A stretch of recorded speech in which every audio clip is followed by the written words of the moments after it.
Ladies and gentlemen, the Beatles! You can be big-headed and say, yeah, we're going to last 10 years. But as soon as you've said that, you think, we're lucky if we last 3 months. And it was for love.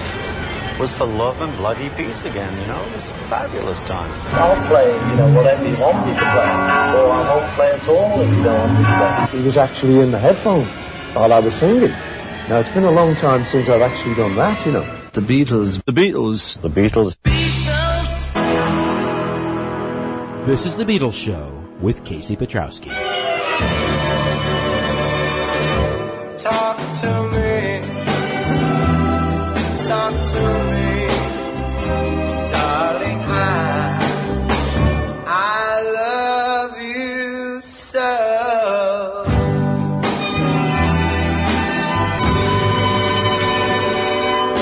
Hey, everybody! Welcome to The Beatles Show! I'm Casey Petrowski. Boy, that's a chestnut big enough to play conkers with. But it plays with what we're going to be talking about. That was Sonny and the Sunglows with their biggest hit, Talk to Me. John and Paul angled a lot of the Beatles' early hits to make it sound like the group was addressing their young female fans individually, always including personal pronouns in the title. Just look at them. From Me to You, the most obvious one. Please, please me. I want to hold your hand. Thank you, girl. And a lot more. Years later, Lennon and McCartney were speaking to a different audience. Themselves. Now, I don't know that it's right for an artist, a recording artist, to use their work as some sort of personal telegraph, sending messages to people in their lives and expecting us to buy it. But that's what those two Beatles did. Time and again, mainly once they were on their own, John and Paul were speaking to each other in the music when, frankly, they may not have been speaking to each other any other way. This hour we'll be looking at those times and those songs that collectively made up a fascinating dialogue between John Lennon and Paul McCartney. As I said, almost all of them came after the Beatles broke up. All of them. Except one. He may not have known it, but the whole idea of the Beatles doing Get Back, and I mean more than just the single, the whole return to the roots in the studio and return to performing live, was a melancholy experience for Paul. Look at the proposed title tune, Get Back, the lyrics in the long and winding road. Paul was looking to a simpler time in the lives of the Beatles. Problem was, nobody else wanted it too. John, once he found Yoko, had moved away from the band, and John and the rest of the band had moved away from Paul. Probably the saddest thing of all to McCartney was the distance that developed between him and John. I don't think any of us could understand just how close all four of those guys were to one another. It was like best buddies going through the Stockholm Syndrome together, the best and the worst times in one's life, shared by the same group of people. Now, Paul had long stated that Two of Us was written about him and Linda, but to be sure, that was the right thing to say in case your wife might be listening. But there are so many phrases in the lyrics that could be seen as clear references to the Beatles, like burning matches. George and Pete used matches to set fire to condoms while the group was in Germany, got Harrison thrown out of the country. Getting nowhere. Well, that's where the Beatles seemed headed for the first 3 years or so that they were together. Or maybe that phrase should be paired up with the one before it. Chasing paper, maybe a reference to the endless stacks of documents they had to go through once the Beatles miscast themselves as businessmen with Apple. Maybe those same references and the others in the song speak to situations between Paul and Linda that we don't know about. Maybe. But we can see the connections that those lines make to Lennon and McCartney more obviously. It may well have been Paul unconsciously bombarding John with memories, trying to tell him that while Lennon may well have found the love of his life, Paul still loved him too. Of course, it didn't do much good. John would abandon the Beatles for Yoko. Things would turn bitter between the two best friends as they fought in court about getting free of one another.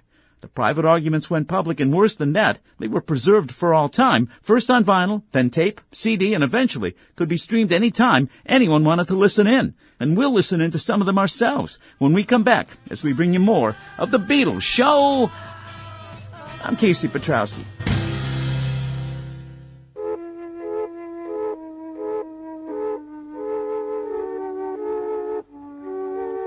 This is The Beatles Show. I'm Casey Petrowski. Not long after he released his first album, John sat down with the editor of Rolling Stone, Jan Winter, for a wide-ranging interview about John's life, his music, and of course, his time with the Beatles. Among the things that Lennon said was, quote, the Beatles was nothing. That Paul thought he was the blanking Beatles, and he described Paul as, quote, form and not substance. And he called his McCartney album rubbish. In the grand scheme of things, really, not a lot of criticism. It came with an equal amount of praise in a long, long interview that spanned 2 issues of the magazine. But obviously, those words, on such an important platform, did sting. So, just a few days, perhaps, after the interview hit the stands, and everything hit the fans, Paul decided to respond, and he did it like this. Funny thing in that Rolling Stone interview is that John responded to a question about he and Paul having unpleasant words by saying, "We never had unpleasant words. Never got to a talking thing. You see, it just got that Paul would say, 'Speak to my lawyer. I don't want to speak about business anymore.'" Well, to be sure, there were some unpleasant words and too many people, and Paul would later admit that in his 1984 Playboy interview, saying that John had been doing a bit of preaching and it got up in my nose, and those were McCartney's words. So he reacted and added the lines in the third verse, "Too many people preaching practices. Don't let them tell you what you want to be." And in the chorus, he sealed the deal, telling John, "That was your first mistake. You took your lucky break," the Beatles, and broke it in two. Then, nearly 20 years later, in his interview in Mojo, a great rock magazine from Britain, by the way, he added to the story. At the beginning of the song, you hear Paul singing the words, "Piece of cake." Just listen.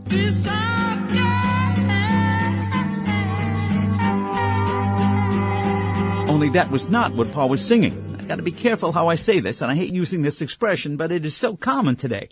You know how, when people get angry at something, they say that they're pissed off? Well, instead of piece of cake, Paul was saying that before the word cake. But Paul was using that expression the way we use bug off or get lost. Paul would say in that same interview that his remarks were, quote, "nothing, so harmless really, just little digs." And maybe they were. But John heard them, and then, from there, he thought he heard other things Paul was saying about him in this song. Though Paul would later say that that tune, Dear Boy, at least on the surface, was one guy speaking to another about the love he lost that the singer found was really meant for Linda's first husband, Joseph C. He said that in an interview in 1971, as Ram was coming out, and he restated it 30 years later in that interview in Mojo. Well, that's not the way John interpreted the song. Lennon heard veiled references to him and Yoko there. To Lennon, it was Paul using metaphor, with the Beatles being the lost love, and McCartney's line about hoping he'd never know what he'd missed, playing to the line in Too Many People about breaking your lucky break in two, and it kind of underscored Lennon's impression as to what that song was all about. Maybe John's idea that Paul was taking multiple musical shots at him was supported by the song that came between the two that we just played for you. Now, this one is a little more muddled. It sounds like Paul has his threes and his ones mixed up. By 1971, he was the Beatles suing the other three, in an attempt to legally, at least, break up the Beatles. McCartney repeats throughout Three Legs, that's the name of that song, the line, "My dog, he got 3 legs, and your dog, he got none." Apparently John, and George and Ringo too, got angry about this song as well. They apparently thought this was some kind of reference to Paul saying he was better off alone than with the other three guys playing alongside of him, and that they were worse off without him as part of the band. Paul has never commented on whether that was a knock at Lennon or all of his former bandmates, but they thought it was, and that was enough to add fuel to the fire at the time. But Paul went beyond just what Lennon would hear on the album to what he'd see on its cover. Now, that cover was homemade, to be sure, and amateurishly done at that. You can even see the tape Paul used to piece things together. But the eye was still drawn to a couple of pictures. Pictures of the Beatles, the bug that is, having sex. With that, it was pretty clear what Paul was telling John and the other Beatles, what they could do with themselves. But Paul should have understood John well enough to know that Lennon wouldn't take these little digs, as he called them, and let it go at that. Lennon would respond in kind and in force the next time he went into the studio, and you'll hear what he said after you take a listen to this. More on the way on this edition of The Beatles Show. I'm Casey Petrowski.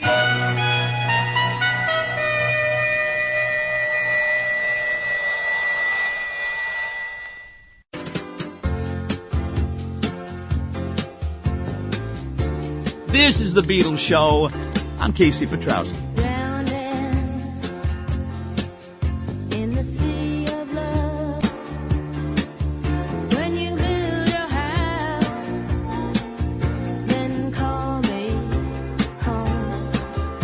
I'll tell you why I played that clip of Stevie Nicks' Sarah from Fleetwood Mac. There's that line you heard, "When you build your house, call me." And that had nothing to do with someone being the poet in her heart or drowning in a sea of love. It was literally a note to Don Henley of the Eagles, who was actually building a house at the time, that he should give her a call when it was done. I mean, that would be like me telling you guys a story about A Hard Day's Night or Sgt. Pepper, and in the middle of a sentence asking one of my kids to go to Target to get me a pair of socks. I mean, it's just ridiculous, self-indulgent and self-important, and nonsensical. But that is an extreme. Songs have long featured messages from the singer or the writer to one person in particular, all during the rock era and probably long before that. There are, of course, hundreds of love songs that are meant for someone special, either to the person singing them or the people who composed them. Bob Dylan spoke out to his critics in Positively 4th Street. In Leonard Cohen's Chelsea Hotel No. 2, he was really talking to Janis Joplin. Stevie Wonder's You Haven't Done Nothing calls out Richard Nixon. Now, the Beatles didn't do it much while they were together. Sexy Sadie was John telling the Maharishi what he thought of him, and that was about it. Some people inspired their songs, like that friend from Hamburg, Astrid Kirchner, who came to mind as John and Paul were writing Babies in Black, or Bungalow Bill, who was really a guy named Richard A. Cook III, someone the Beatles encountered while they were in India learning meditation. Mainly when the Beatles were talking to other people in the music, they were talking to each other. This hour, we're overhearing a protracted conversation between the writing partners in the band. What John and Paul had to say to one another in a public musical conversation that went on for years as we continue listening to a dialogue between Lennon and McCartney.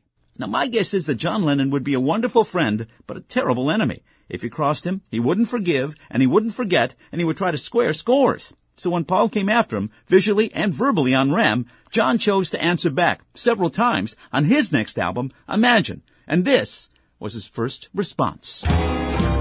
Yeah, the references to Paul were veiled on Crippled Inside, but to anyone who knew what had been going on between the two of them, it was like they were covered in saran wrap.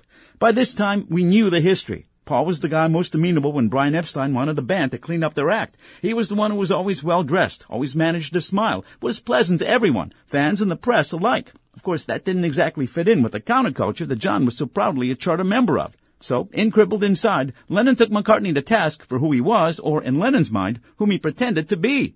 The references to the guy John was singing about, wearing a collar and a tie and shoes that were always shined, certainly seemed to refer to McCartney, but John left little doubt when he talked about the guy in the song always looking quite cute. After all, McCartney was called the cute one. The payoff came on the last line in the last verse. You can live a lie until you die.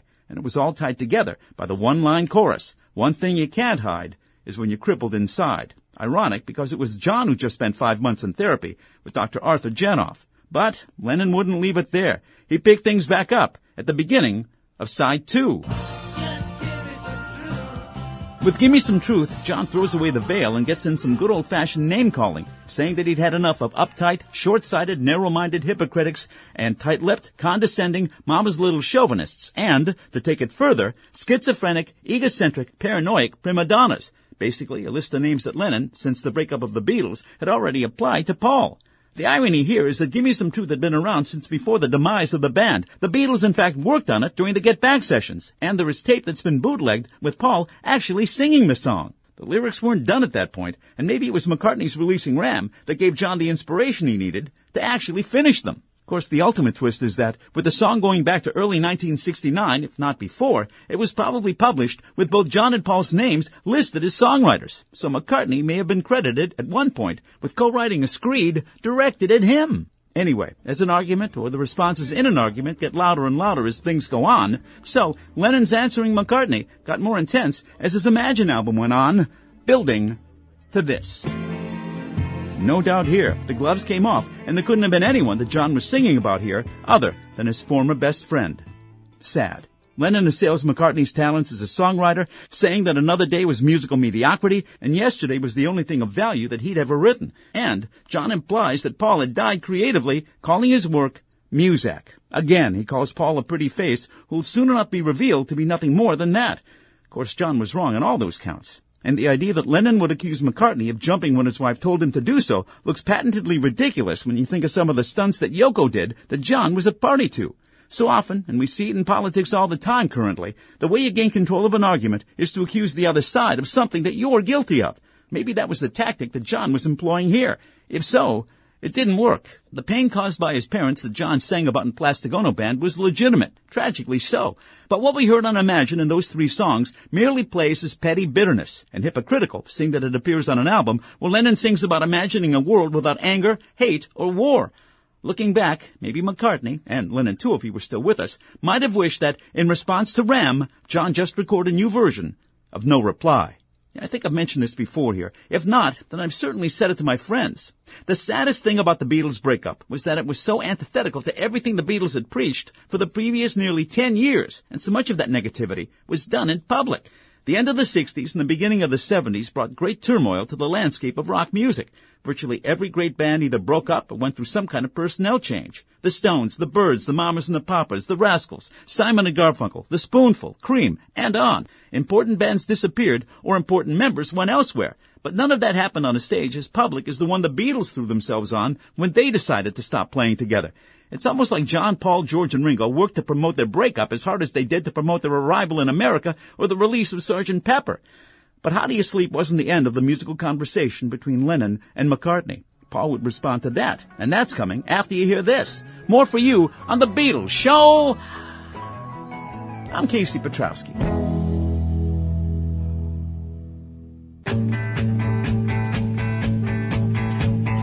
This is The Beatles Show.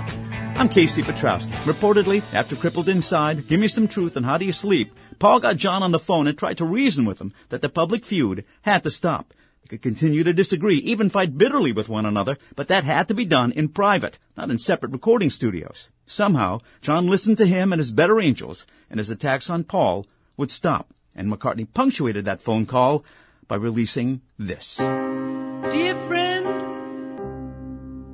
Dear Friend, maybe the best thing Paul gave us between Ram and Band on the Run. This was McCartney at probably his most sincere, looking through the anger, putting his gloves down, and telling John, if you want to keep punching me, I'll just take it.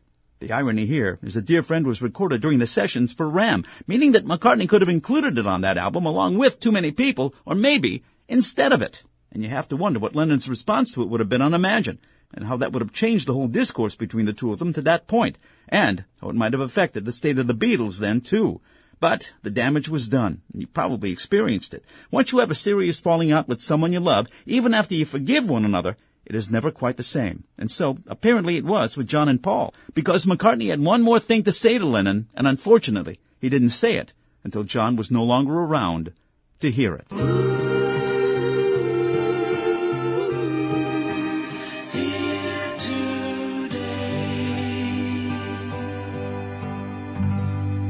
The Beatles have taught me many, many things over the years, and the one thing I learned from here today is the thing I tell you every Christmas and Valentine's Day. Make sure you tell the people you love just how much you love them, and do it often, because you never know when the chance to do that will disappear.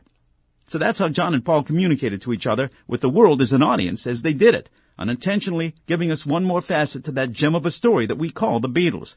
Those four guys have shared so much of their lives with us, not always intentionally, and maybe we should thank them for letting us share in this part of it, too. Stuff like this proves that the Beatles were not only just like the rest of us, with all of our faults and failings. Sometimes they were even more so.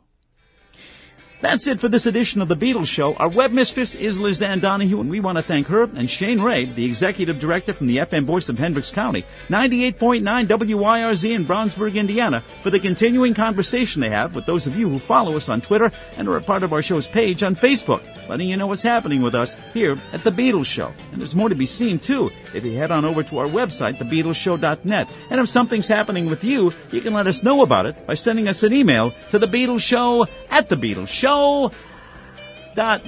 Until next time, I'm Casey Petrowski. Thanks for listening. Nurture Sklampum.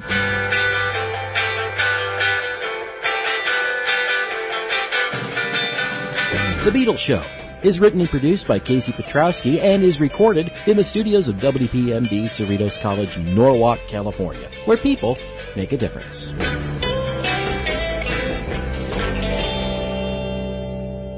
We all hope you've enjoyed the show. If you enjoyed the show,